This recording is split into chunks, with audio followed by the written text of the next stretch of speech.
All right, as snow falls across Minnesota, a 5-year-old boy, Liam Conejo Ramos, trudges alongside his father as he returns back from preschool. He is wearing an oversized bunny hat and a Spider-Man backpack. Moments later, him and his father find themselves in the custody of the United States Immigration and Customs Enforcement. Hello and welcome. You're watching NewsX Deep Dive with me, Vineet Malhotra, and today we take a look at the incident that has sent shockwaves throughout Minnesota mere weeks after another Minneapolis citizen, Renee Good, was shot dead by ICE agents. The detention of Liam and his father, Adrian Alexander Conejo Arias, who are originally from Ecuador, has raised many concerns as well as contradictory accounts. While many accuse ICE of using the child as bait to gain custody of his parents, ICE agents have stated that the child's family refused custody, which is why they took him alongside his father. So what exactly happened is the big question. Let's try to piece this story together for you.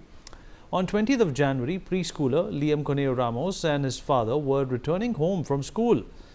The Zena Stenwick, superintendent of school district in Columbia Heights, a Minneapolis suburb, said that the child was removed from the family's car. The family's lawyer, Mark Prokosh, revealed that the boy's family had presented themselves to border officers in Texas back in December 2024 to apply for asylum. Prokosh stated, "These are not illegal aliens. They came properly, they came legally, and they are pursuing a legal pathway." Allegations also surfaced that ICE agents used the child as bait for his mother, who was inside the house. Here's where accounts majorly differ. While a bystander stated that an ICE agent led the child to the door and directed him to knock on the door and ask to be let in order to see if anyone else was home. Meanwhile, ICE agents also state that ICE did not and has never used a child as bait. Officials stated that as agents approached the father, he fled on foot, abandoning his child. The agency said that the officers made multiple attempts to get the mother inside the house to take custody of her child. Officers stated that they assured her that they would not take her into custody, yet she refused to open the door. Pastor Sergio Amescua, who was or has been helping the mother since her husband and son were taken, stated that Liam's mother was terrified of the agents outside her door.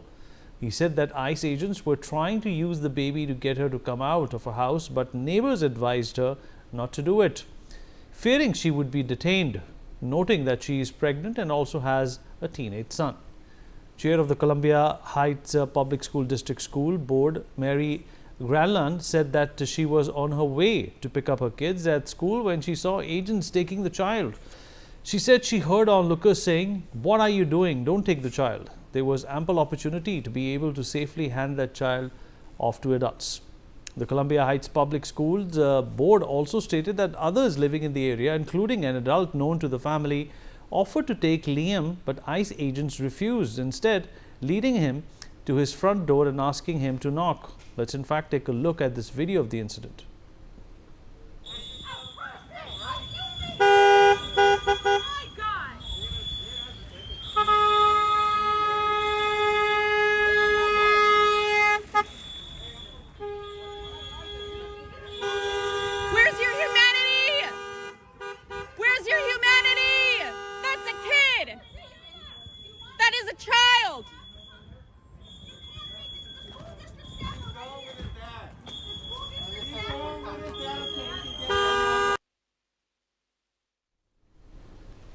U.S. Vice President J.D. Vance, meanwhile, defended ICE agents, saying that after researching the matter, he found that officers went to arrest the boy's illegal alien father. The father ran, so the story is that ICE detained a 5-year-old. Well, what are they supposed to do? Are they supposed to let a 5-year-old child freeze to death? Are they not supposed to arrest an illegal alien in the United States of America? So what are the legalities of this case? Well, the family's lawyer has asserted that the family was not doing anything illegal. He stated that Liam's father, an Ecuadorian national, entered the United States legally and applied for asylum. He does not have a criminal record and was complying with immigration requirements at the time of detention. And according to the family's legal team, both the father and son have valid asylum cases pending. They were living openly in Minnesota and had not received a final deportation order. Meanwhile, Liam and his father have been transferred to a family detention facility in Dilley, Texas. Lawyers and school officials say that this has separated them from their community and school network in Minnesota and caused emotional distress and fear among local families. This is not the first case of children being detained by ICE as of this week. The Columbia Heights Public School District shared the information after ICE and the Department of Homeland Security officials stated that they do not target children and normally give parents a choice to leave with their children or have the child placed with a designated caregiver. On the same day, that is January 20th, a 17-year-old student was reportedly removed from a car and taken alone by armed masked agents. Zena Stenvik claimed that no parents were present at the time. 2 weeks ago, a 10-year-old was taken by ICE agents while she was on her way to school with her mom. She called her father during the arrest to let him know what was happening, and by the end of the school day, both the student and her mother were in detention centers in Texas, where they still remain.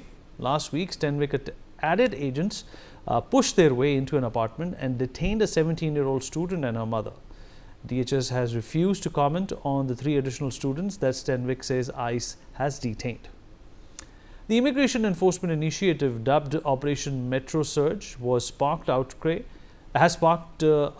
from residents in Minneapolis, St. Paul and other cities in Minnesota. The incident has reignited debate over how the U.S. enforces immigration laws, especially when children are involved. Critics argue that current tactics put vulnerable children at risk and harm communities, even as supporters of strong enforcement argue that laws must be upheld even if families are involved.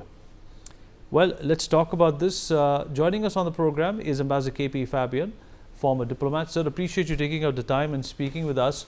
So, well, whatever ICE is doing, it is something that has perhaps not been done before. Even if it's been done before, sir, it's not made such a hue and cry, not only in the United States but across the world as well. This is obviously leading to a lot of unpopularity for the US president as well. What is your perspective on this matter, sir? Thank you. Let us look at it historically. ICE, that is Immigration and Customs Enforcement Agency, that is ICE. Now that was established in 2002 along with the Department of Homeland Security, and that was a response to 9/11. But what has now happened is that under President Trump, ICE has been violating American laws.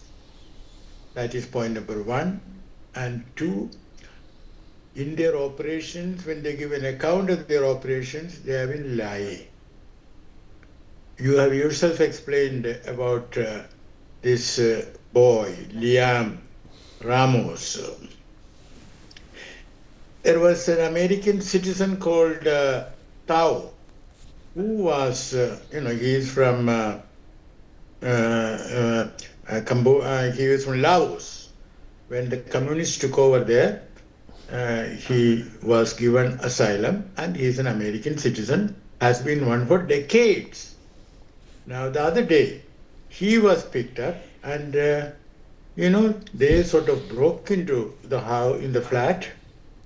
He was sleeping, and they took him in his underwear. Can you imagine?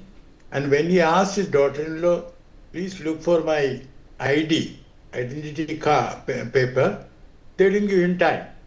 Then they took him to their interrogation station, and then they said that this fellow doesn't have ID. Can you imagine? Of course, later he was released. In other words, ICE has been behaving, and especially under Trump, in a manner which is illegal, cruel, and absolutely morally, what shall I say, condemnable. Now, are they going to get away with it? You mentioned about Vance going there. He said that he too has a 5-year-old child. That is neither here nor there. And people are slowly waking up. And I am sure that American democracy will know how to correct itself. When the executive goes rogue, then it is for the legislature and the judiciary to step in. So Right, let sir. us see what happens now. All right, fair enough, sir. Appreciate you joining us. Well, that's all the time we have for this deep dive. We take a short break now.